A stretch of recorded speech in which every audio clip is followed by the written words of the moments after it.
Rules for Householders and Monks. Sunday, March the 9th, 1884. Sri Ramakrishna was sitting in his room at Dakshineshwar with many devotees.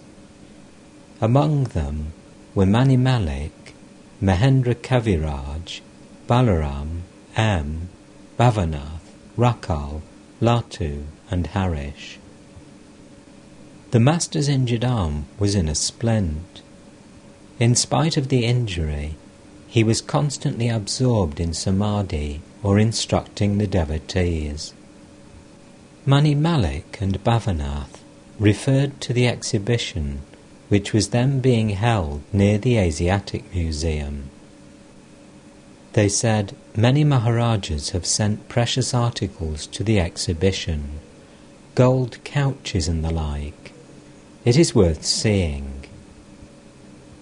Master, to the devotees with a smile, "Yes, you gain much by visiting those things. You realize that those articles of gold and the other things sent by the Maharajas are mere trash. That is a great gain in itself. When I used to go to Calcutta with Hriday, he would show me the Viceroy's palace and say, 'Look, uncle, there is the Viceroy's palace with the big columns.' The mother revealed to me that they were merely clay bricks laid one on top of the other. God and his splendour. God alone is real. The splendour has but a 2 days' existence. The magician and his magic. All become speechless with wonder at the magic, but it is all unreal. The magician alone is real. The rich man and his garden. People see only the garden. They should look for its rich owner." Mani Malik to the Master, "What a big electric light they have at the exhibition. It makes us think how great he must be who has made such an electric light." Master to Mani, "But according to one view, it is he himself who has become everything. Even those who say that are he. It is Satchidananda itself that has become all, the Creator, Maya, the universe, and living beings." The conversation turned to the museum. Master to the devotees, "I visited the museum once. I was shown fossils. A whole animal has become stone. Just see what an effect has been produced by company. Likewise, by constantly living in the company of a holy man, one verily becomes holy." Mani, smiling, "Had you visited the exhibition only once, we could receive instruction for 10 or 15 years. Master with a smile, "How so? You mean illustrations?" Balaram, "No, you shouldn't go. Your arm won't heal if you go here and there." Master, "I should like to have 2 pictures, one of a yogi seated before a lighted log, and another of a yogi smoking hemp and the charcoal blazing as he pulls. Such pictures kindle my spiritual consciousness, as an imitation fruit awakens the idea of a real one. The obstacle to yoga is woman and gold. Yoga is possible when the mind becomes pure. The seat of the mind is between the eyebrows, but its look is fixed on the navel and the organs of generation and evacuation, that is to say, on woman and gold. But through spiritual discipline, the same mind looks upward. What are the spiritual disciplines that give the mind its upward direction? One learns all this by constantly living in holy company. The rishis of olden times lived either in solitude or in the company of holy persons. Therefore they could easily renounce woman and gold and fix their minds on God. They had no fear, nor did they mind the criticism of others. In order to be able to renounce, one must pray to God for the willpower to do so. One must immediately renounce what one feels to be unreal. The rishis had this willpower. Through it, they controlled the sense organs. If the tortoise once tucks in its limbs, you cannot make it bring them out, even by cutting it into 4 pieces. The worldly man is a hypocrite. He cannot be guileless. He professes to love God, but he is attracted by worldly objects. He doesn't give God even a very small part of the love he feels for woman and gold, but he says that he loves God. To Mani Malik, give up hypocrisy. Mani, regarding whom? God or man? Master, regarding everything. Man as well as God. One must not be a hypocrite. How guileless Bhavanath is. After his marriage, he came to me and asked, "Why do I feel so much love for my wife?" Alas, he is so guileless. Isn't it natural for a man to love his wife? This is due to the world-bewitching Maya of the Divine Mother of the universe. A man feels about his wife that he has no one else in the world so near and dear, that she is his very own in life and death, here and hereafter.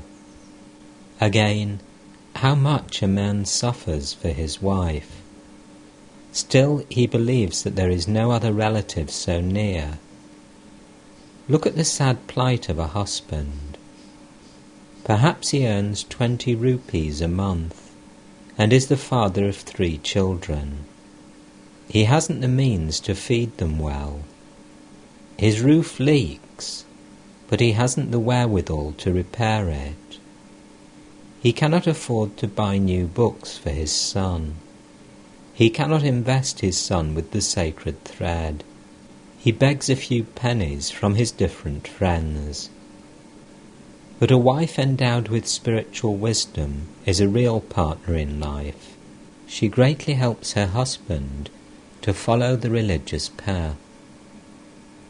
After the birth of 1 or 2 children, they live like brother and sister.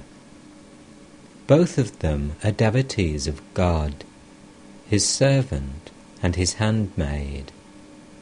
Their family is a spiritual family. They are always happy with God and his devotees. They know that God alone is their own, from everlasting to everlasting. They are like the Pandava brothers. They do not forget God in happiness or in sorrow. The longing of the worldly minded for God is momentary, like a drop of water on a red-hot frying pan. The water hisses and dries up in an instant. The attention of the worldly minded is directed to the enjoyment of worldly pleasure. Therefore, they do not feel yearning and restlessness for God. People may observe the Ekadashi in 3 ways.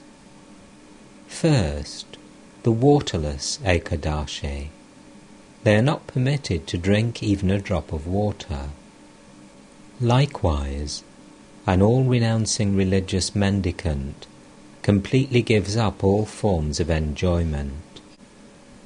Second, while observing the Ekadashi, they take milk and sandesh. Likewise, a householder devotee keeps in his house simple objects of enjoyment. Third, while observing the Ekadashi, they eat luchi and chakar. They eat their fill.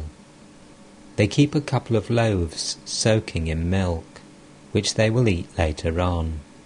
A man practices spiritual discipline, but his mind is on woman and gold. It is turned toward enjoyment. Therefore, in his case, the spiritual discipline does not produce the right result. Hazra used to practice much japa and austerity here, but in the country he has his wife, children, and land. Therefore, along with his spiritual discipline, he carried on the business of a broker. Such people cannot be true to their word.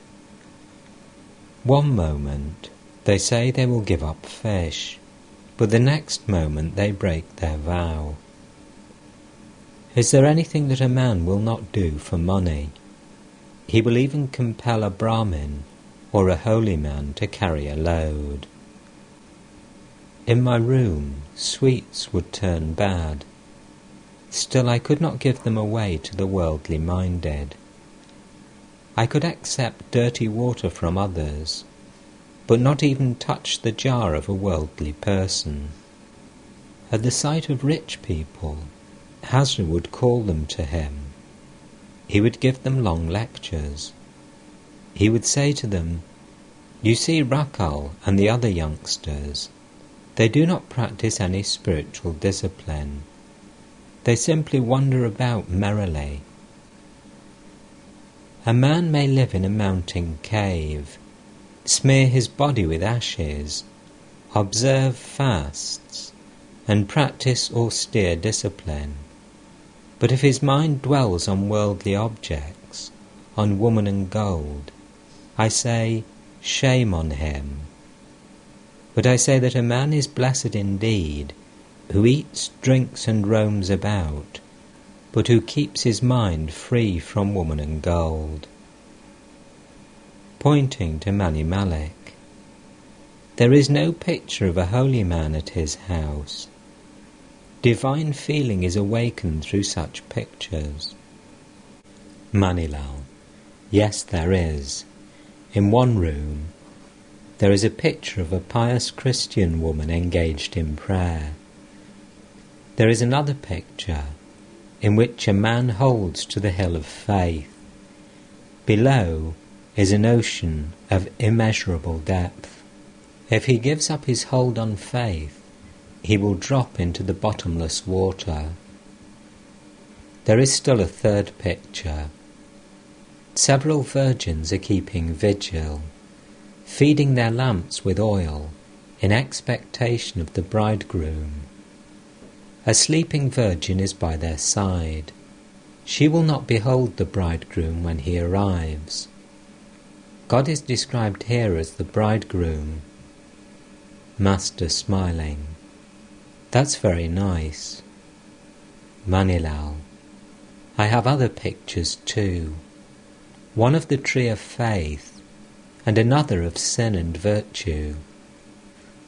Master to Bhavanath, "These are good pictures. Go to his house and see them." The Master remained silent a few minutes. Master, "Now and then I reflect on these ideas and find that I do not like them. In the beginning of spiritual life, a man should think about sin and how to get rid of it. But when, through the grace of God, devotion and ecstatic love are awakened in his heart, then he altogether forgets virtue and sin. Then he leaves the scriptures and their injunctions far behind. Thoughts of repentance and penance do not bother him at all. It is like going to your destination along a winding river. This requires great effort and a long time. But when there is a flood all around, Then you can go straight to your destination in a short time. Then you find the land lying under water, deep as a bamboo pole. In the beginning of spiritual life, one goes by a roundabout way. One has to suffer a great deal. But the path becomes very easy when ecstatic love is awakened in the heart. It is like going over the paddy field after the harvest is over. You may then walk in any direction. Before the harvest, you had to go along the winding balk, but now you can walk in any direction. There may be stubble in the field, but you will not be hurt by it if you walk with your shoes on. Just so, an aspirant does not suffer if he has discrimination, dispassion, and faith in the Guru's words. Manilal to the Master. Well, what is the rule for concentration? Where should one concentrate? Master. The heart is a splendid place.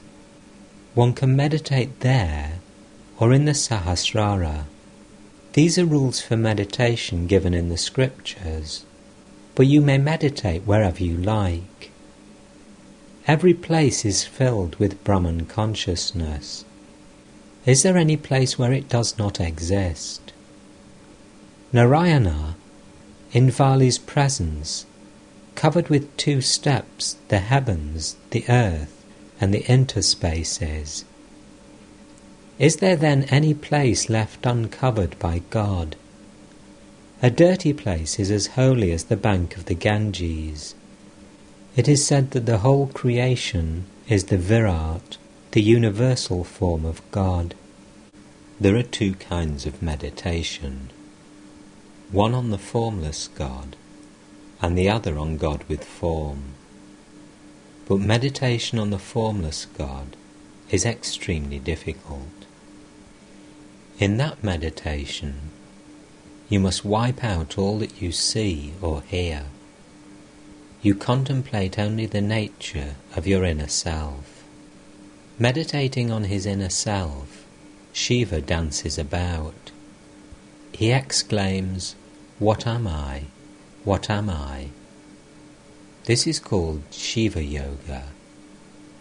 While practicing this form of meditation, one directs one's look to the forehead.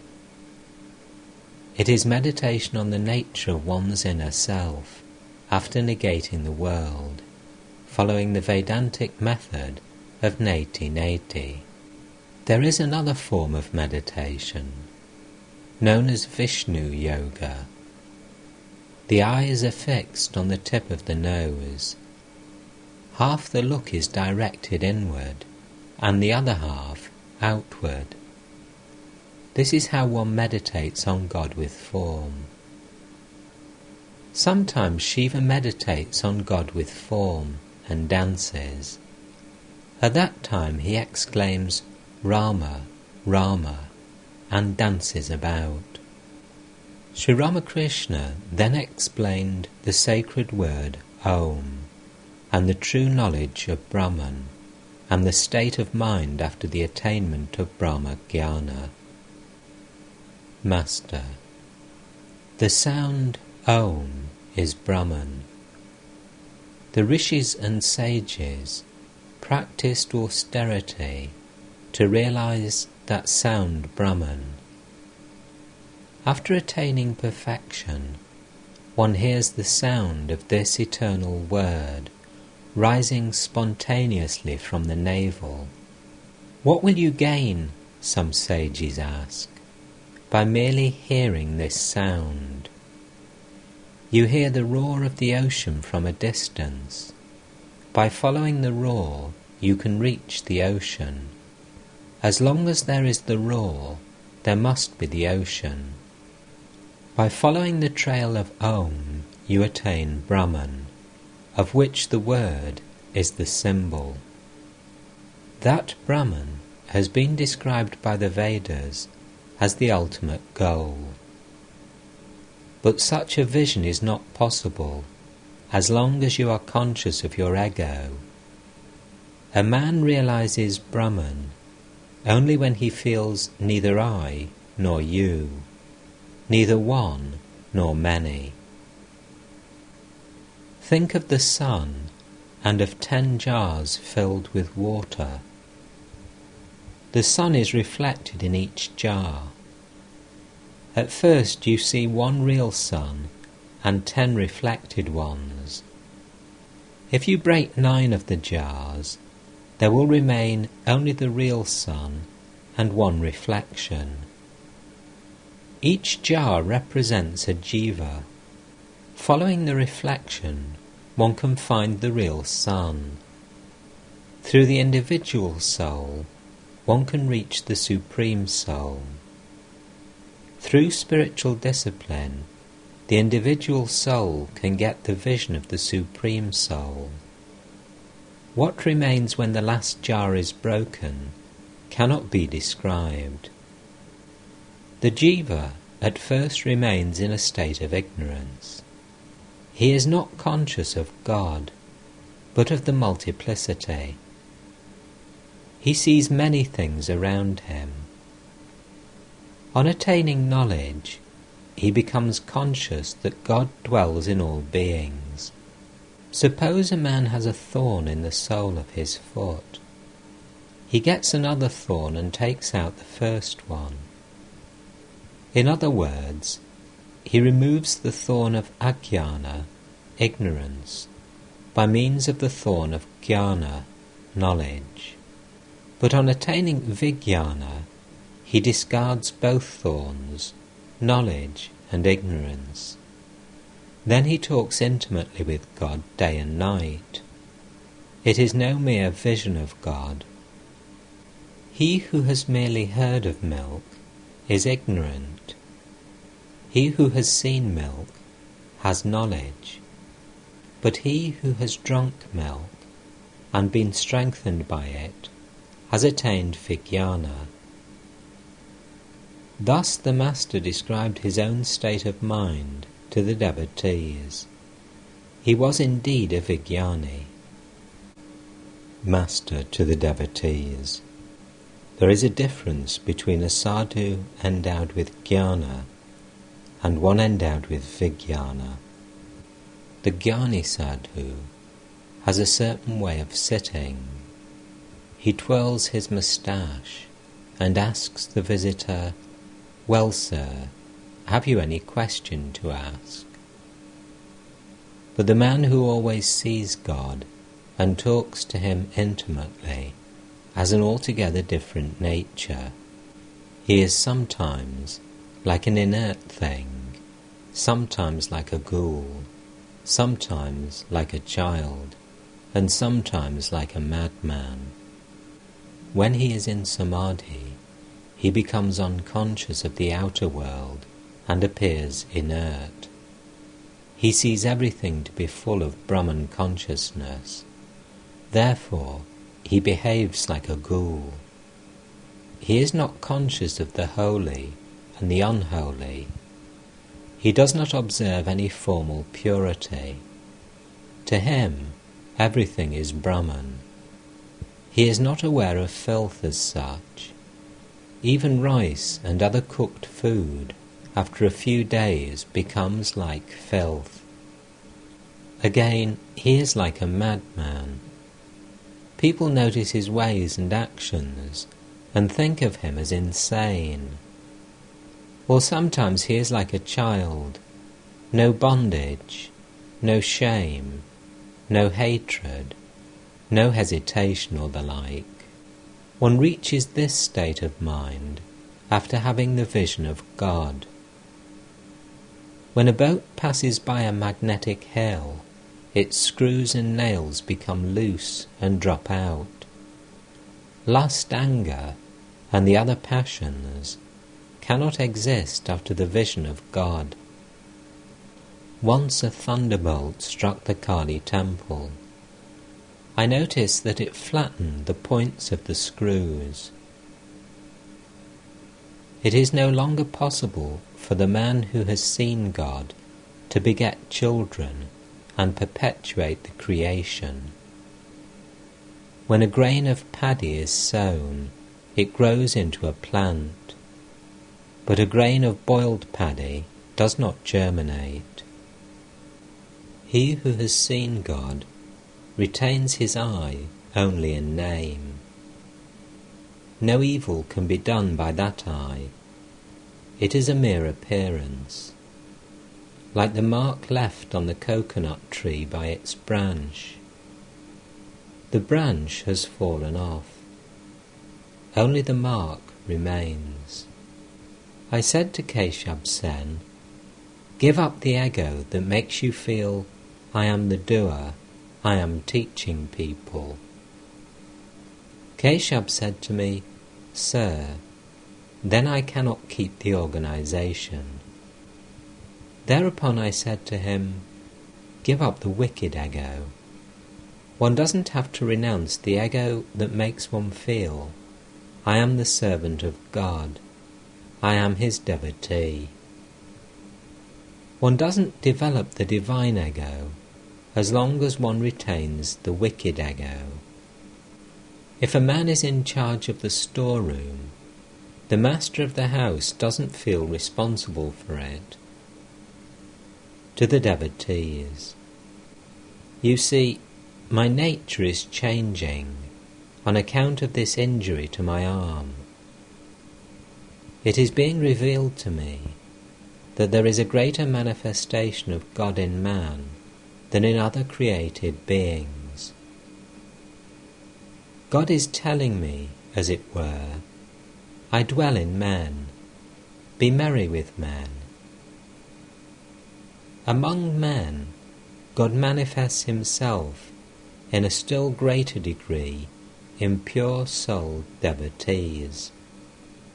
That is why I feel great longing for Narendra, Rakal, and other such youngsters. Often one sees small holes along the edge of a lake. Fish and crabs accumulate there. Just so, there is a greater accumulation of divinity in man. It is said that man is greater than the Shalagram. Man is Narayana himself. If God can manifest himself through an image, then why not through man also? God is born as man, for the purpose of sporting as man. Rama, Krishna, and Chaitanya are examples. By meditating on an incarnation of God, one meditates on God himself. Bhagavan Das, a Brahmo devotee, arrived. Master to Bhagavan Das, the eternal religion, the religion of the rishis, has been in existence from time out of mind and will exist eternally. There exist in this Sanatana Dharma all forms of worship. Worship of God with form and worship of the impersonal deity as well. It contains all paths, the path of knowledge, the path of devotion, and so on. Other forms of religion, the modern cults, will remain for a few days and then disappear. March the 23rd, 1884.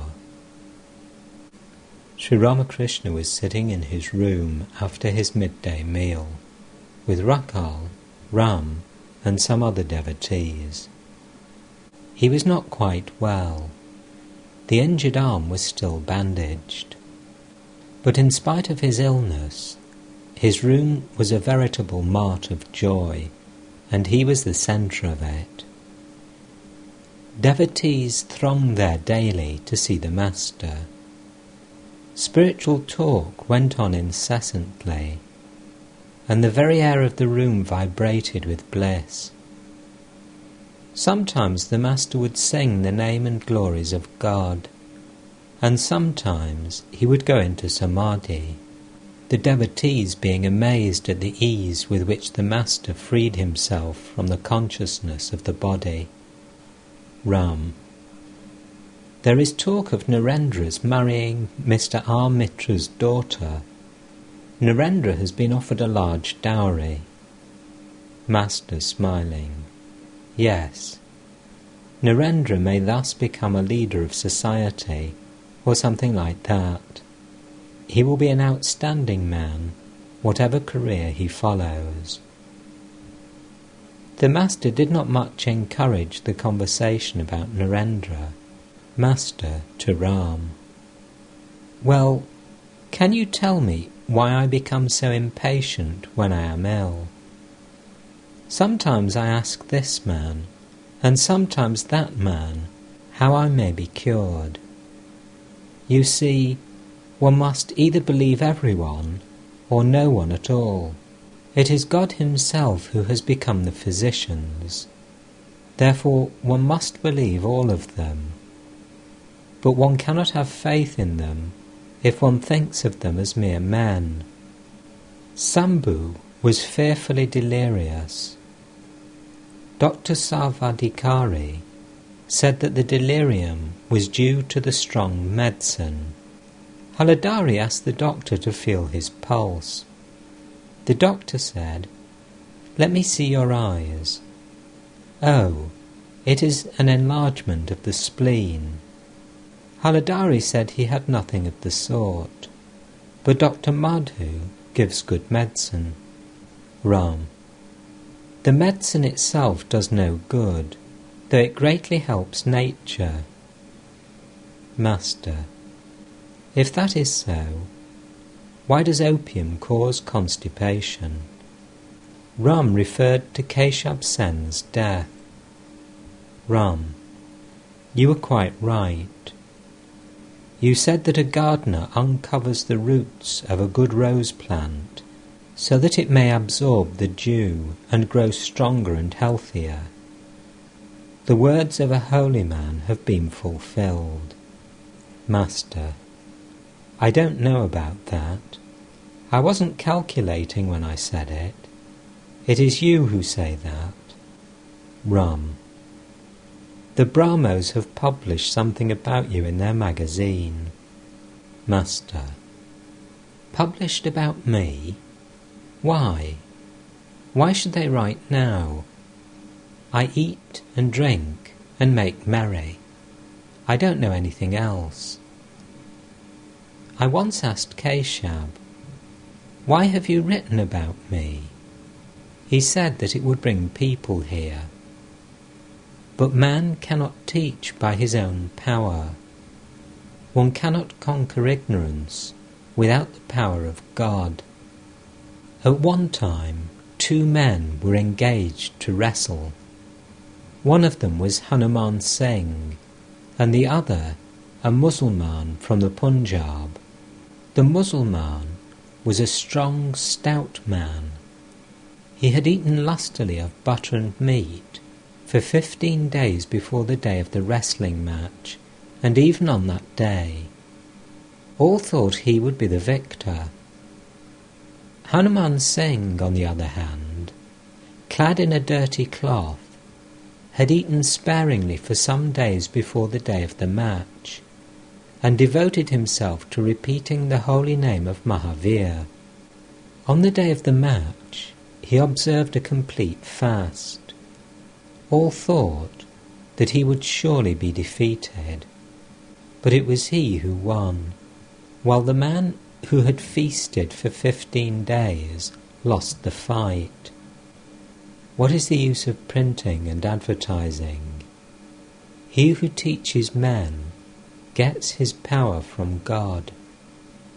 None but a man of renunciation can teach others. I am the greatest of all fools. All laugh. A devotee.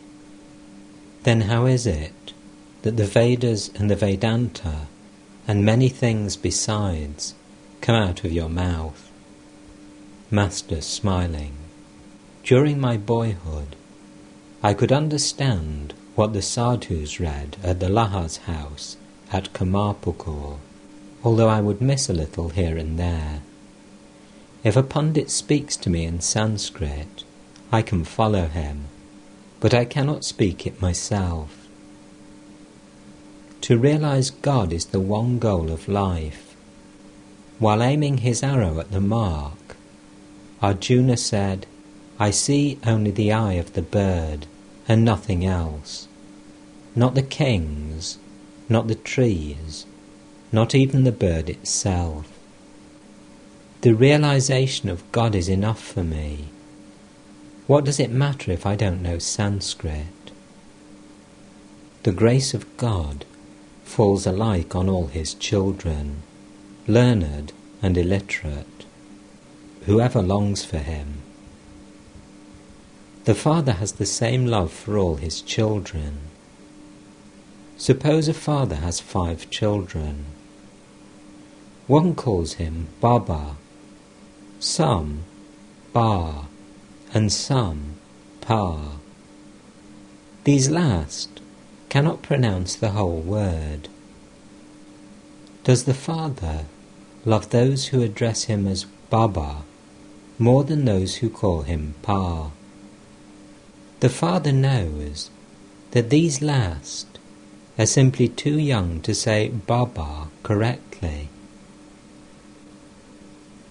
Since this injury to my arm, a change has been coming over my mind. I have been feeling much inclined to the Nara Leela.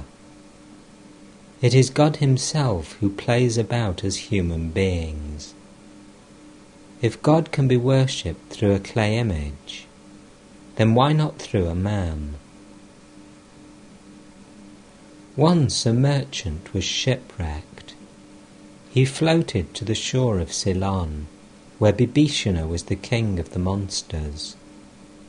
Bibhishana ordered his servants to bring the merchant to him.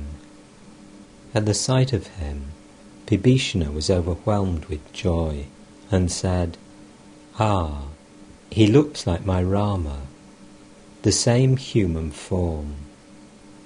He adorned the merchant with robes and jewels and worshipped him. When I first heard this story, I felt such joy that I cannot describe it.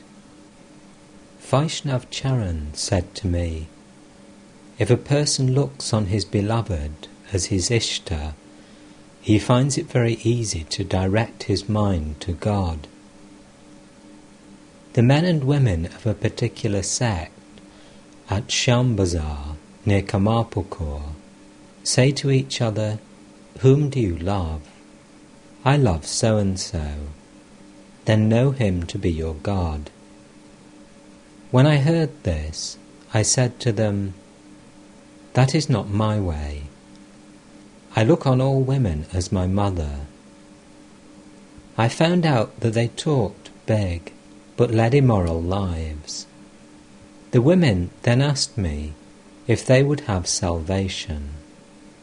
"Yes," I said, "if you're absolutely faithful to one man, and look on him as your God, but you cannot be liberated if you live with 5 men.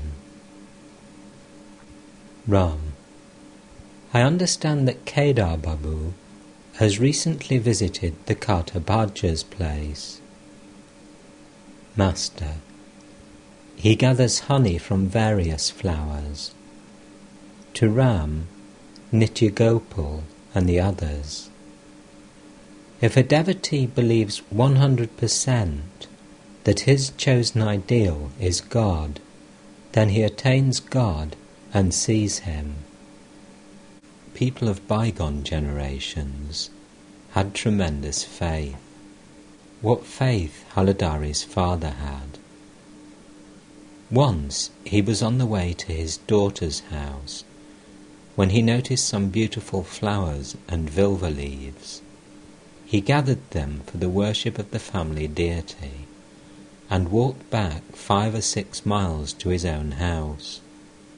Once, a theatrical troupe in the village was enacting the life of Rama. When Kaikeyi asked Rama to go into exile in the forest, Haladari's father, who had been watching the performance, sprang up. He went to the actor who played Kaikeyi, crying out, "You wretch!" and was about to burn the actor's face with a torch. He was a very pious man. After finishing his ablutions, he would stand in the water and meditate on the deity, reciting the invocation, "I meditate on thee, of red hue and 4 faces," while tears streamed down his cheeks. When my father walked along the lanes of the village, wearing his wooden sandals, the shopkeepers would stand up out of respect and say, "There he comes." When he bathed in the Halda Pakor, the villagers would not have the courage to get into the water. Before bathing, they would inquire if he had finished his bath. When my father chanted the name of Raghuvir, his chest would turn crimson. This also happened to me. When I saw the cows at Vrindavan returning from the pasture, I was transported into a divine mood, and my body became red. Very strong was the faith of the people in those days. One hears that God used to dance then, taking the form of Kali, while the devotee clapped his hands keeping time. A Hatha Yogi was staying in the hut at the Panchavati. Ramakrishna, the son of Krishna Kishore of Aryadaha, and several other men had become his devotees. The yogi needed 25 rupees a month for his milk and opium, so Ramakrishna had requested Sri Ramakrishna to speak to his devotees about the yogi and get some money. The master said to several devotees, "A Hatha yogi has come to the Panchavati. Go and visit him, see what sort of man he is." A young man of 27 or 28, known as Thakur Dada, entered the room with a few friends and saluted the master. He lived at Baranagar and was the son of a Brahmin Pandit. He was practicing the Katha in order to earn money to meet his family's expenses. At one time, he had been seized with the spirit of renunciation and had gone away from his family. Even now, he practiced spiritual discipline at home. Master, have you come on foot? Where do you live? Dada, yes, sir. I have walked from home. I live at Baranagar. Master, have you come here for any particular purpose? Dada, I have come here to visit you. I pray to God, but why do I suffer now and then from worries? For a few days I feel very happy. Why do I feel restless afterwards? Master, I see. Things have not been fitted quite exactly. The machine works smoothly if the mechanic fits the cogs of the wheels correctly. In your case there is an obstruction somewhere. Dada, yes, sir, that must be so. Master, are you initiated? Dada, yes, sir. Master, do you have faith in your mantra? A friend of Thakur Dada said that the latter could sing well. The master asked him to sing. Thakur Dada sang, "I shall become a yogi and dwell in love's mountain cave. I shall be lost in yoga beside the fountainhead of bliss. I shall appease my hunger for knowledge with the fruit of truth. I shall worship the feet of God with the flower of dispassion. I shall not seek a well to slake the burning thirst of my heart, but I shall draw the water of peace into the jar of my soul. Drinking the glorious nectar of thy blessed lotus feet, I shall both laugh and dance and weep and sing on the heights of joy. Master, ah, what a nice song! Fountainhead of bliss, fruit of truth, laugh and dance and weep and sing. Your song tastes very sweet to me. Why should you worry? Pleasure and pain are inevitable in the life of the world. One suffers now and then from a little worry and trouble.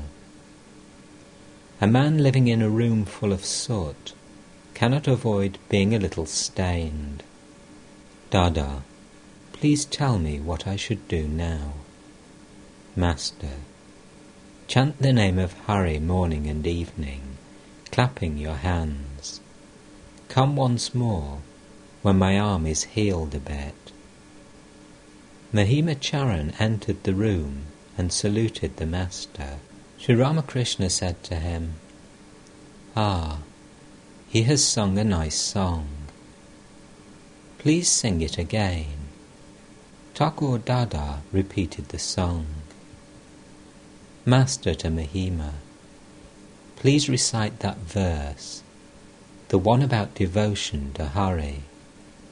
Mahima Charan recited, quoting from the Narada Pancharatra,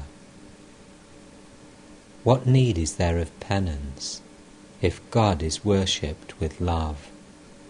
What is the use of penance if God is not worshipped with love? What need is there of penance if God is seen within and without? What is the use of penance if God is not seen within and without?" Master, recite that part also. Obtain from him the love of God.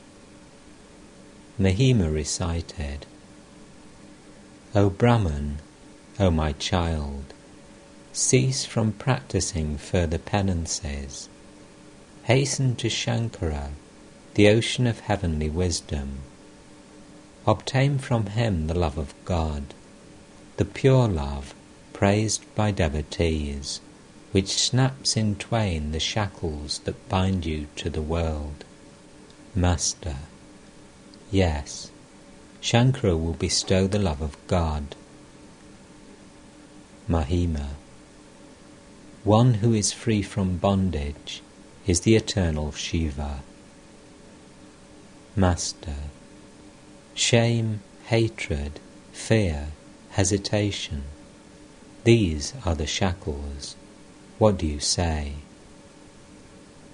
Mahima, yes, sir, and also the desire to conceal and shrinking before praise. Master, there are two signs of knowledge. First, an unshakable buddhi. No matter how many sorrows, afflictions, dangers, and obstacles one may be faced with, one's mind does not undergo any change. It is like the blacksmith's anvil, which receives constant blows from the hammer and still remains unshaken. And second, manliness, very strong grit. If lust and anger injure a man, he must renounce them once for all. If a tortoise once tucks in its limbs, it won't put them out again, though you may cut it into 4 pieces. To Thakur Dada and the others. There are 2 kinds of renunciation, intense and feeble. Feeble renunciation is a slow process. one moves in a slow rhythm. Intense renunciation is like the sharp edge of a razor. It cuts the bondage of Maya easily and at once. One farmer labours for days to bring water from the lake to his field, but his efforts are futile because he has no grit. Another farmer, after labouring for 2 or 3 days, takes a vow and says, "I will bring water into my field today, and not till then will I go home." He puts aside all thought of his bath or his meal. He labours the whole day, and feels great joy when in the evening he finds water entering his field with a murmuring sound. Then he goes home and says to his wife, "Now give me some oil, I shall take my bath." After finishing his bath and his meal, he lies down to sleep with a peaceful mind.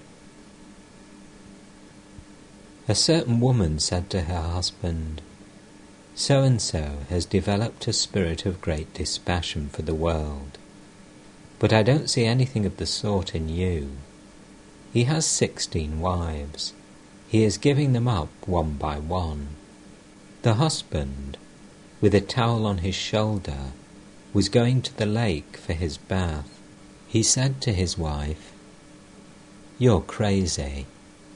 He won't be able to give up the world. Is it ever possible to renounce bit by bit? I can renounce. Look, here I go." He didn't stop even to settle his household affairs. He left home just as he was, the towel on his shoulder, and went away. That is intense renunciation. There is another kind of renunciation. It is called Markata Vairagya, monkey renunciation. A man harrowed by distress at home puts on an ochre robe and goes away to Benares. For many days he does not send home any news of himself. Then he writes to his people, "Don't be worried about me. I have got a job here." There is always trouble in family life. The wife may be disobedient. Perhaps the husband earns only 20 rupees a month. He hasn't the means to perform the rice-eating ceremony for his baby. He cannot educate his son. The house is dilapidated. The roof leaks, and he hasn't the money to repair it. Therefore, when the youngsters come here, I ask them whether they have anyone at home. To Mahima: why should householders renounce the world? What great troubles the wandering monks pass through. The wife of a certain man said to him, "You want to renounce the world. Why? You will have to beg morsels from 8 different homes, but here you get all your food at one place. Isn't that nice?"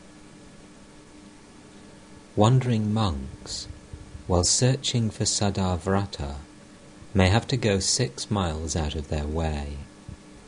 I have seen them travelling along the regular road after their pilgrimage to Puri and making a detour to find an eating place.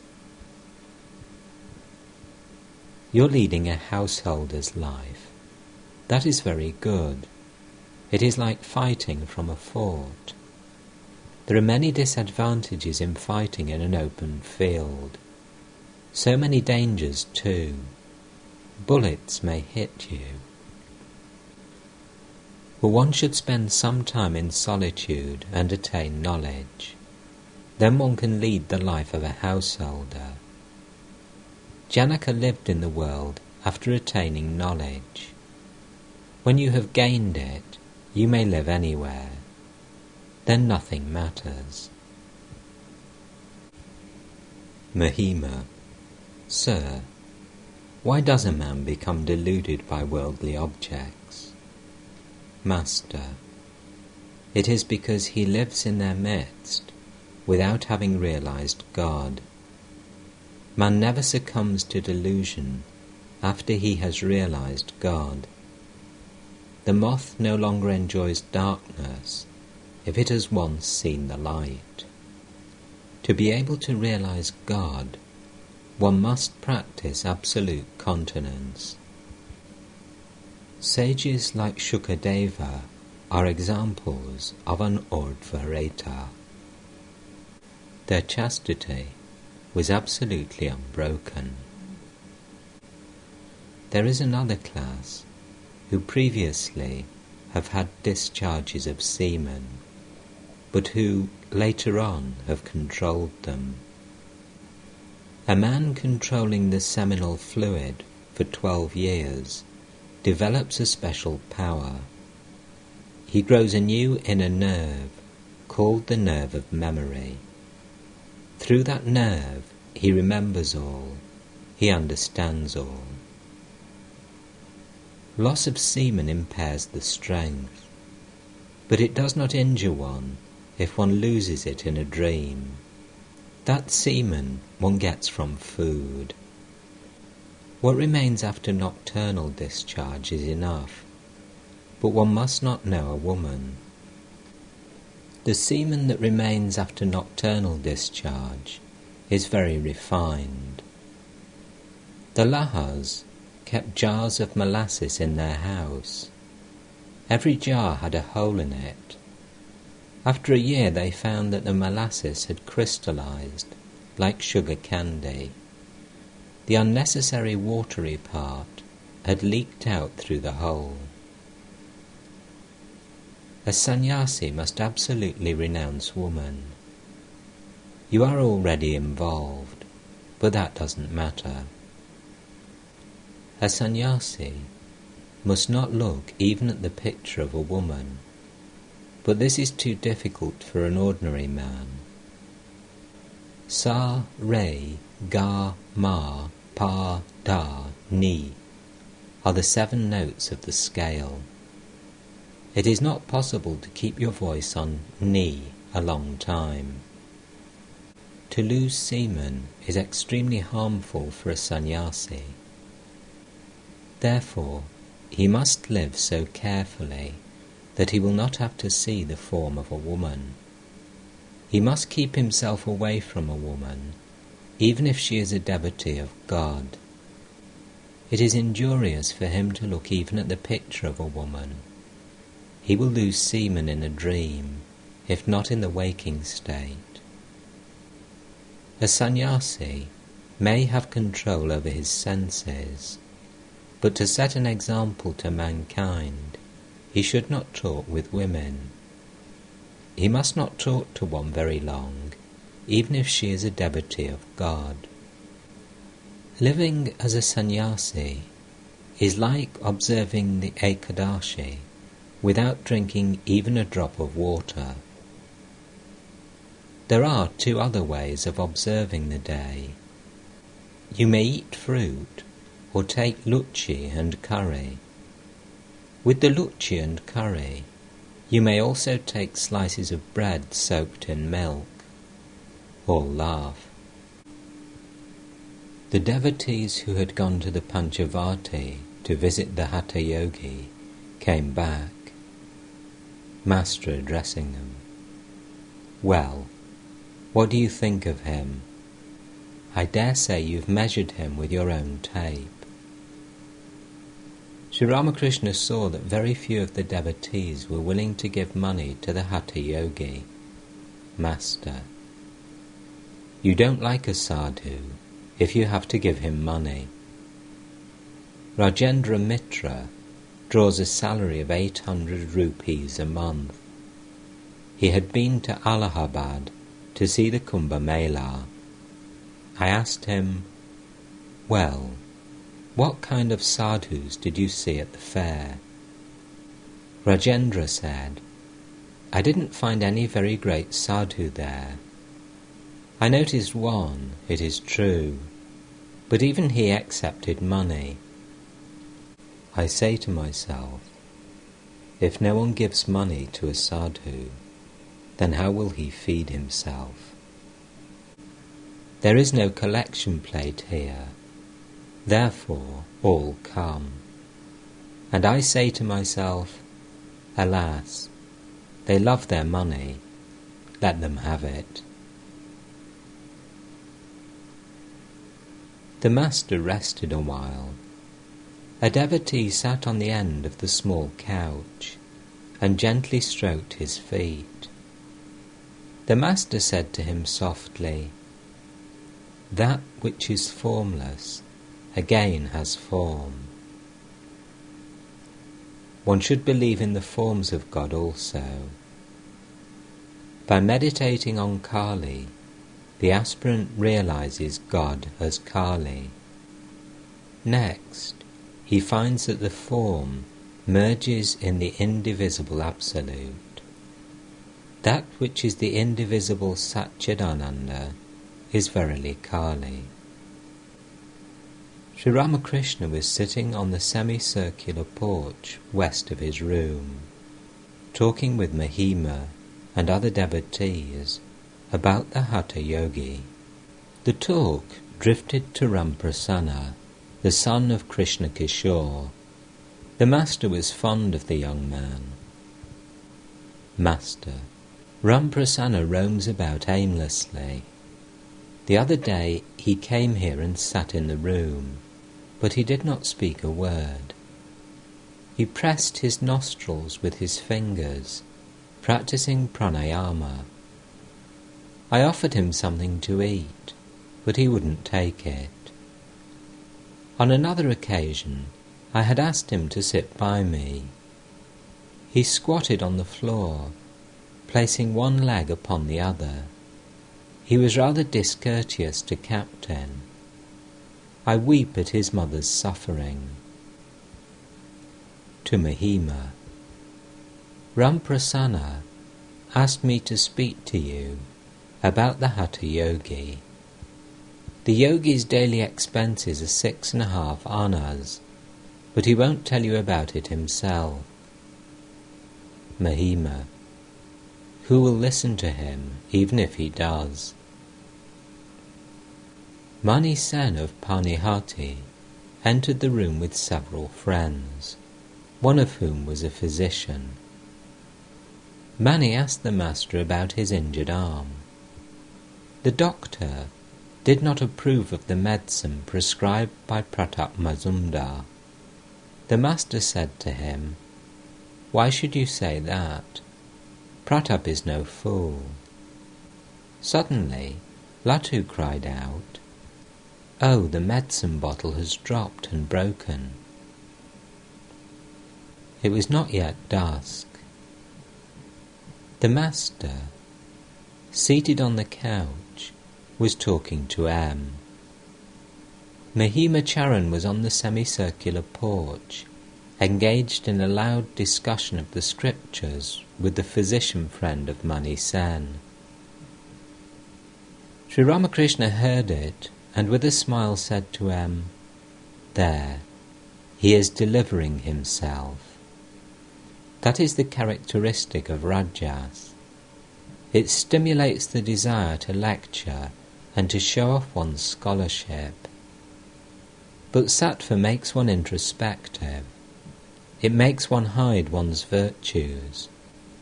But I must say that Mahima is a grand person. He takes such delight in spiritual talk. Hatha entered the room, saluted the master, and sat by M's side. He had not come for the past few days. Master, hello, why haven't you come all these days? Hatha, sir, I've been busy with so many things. I had to attend a conference of the school committee and various other meetings. Master, so you completely lost yourself in schools and meetings and forgot everything else. Hatha, Everything else was hidden away in a corner of my mind. How is your arm? Master. Just look. It has not yet healed. I have been taking medicine prescribed by Pratap. After a time the Master suddenly said to Adha, Look here. All these are unreal. Meetings, school, office, and everything else. God alone is the substance, and all else is illusory. One should worship God with one's whole mind. Adha sat without speaking a word.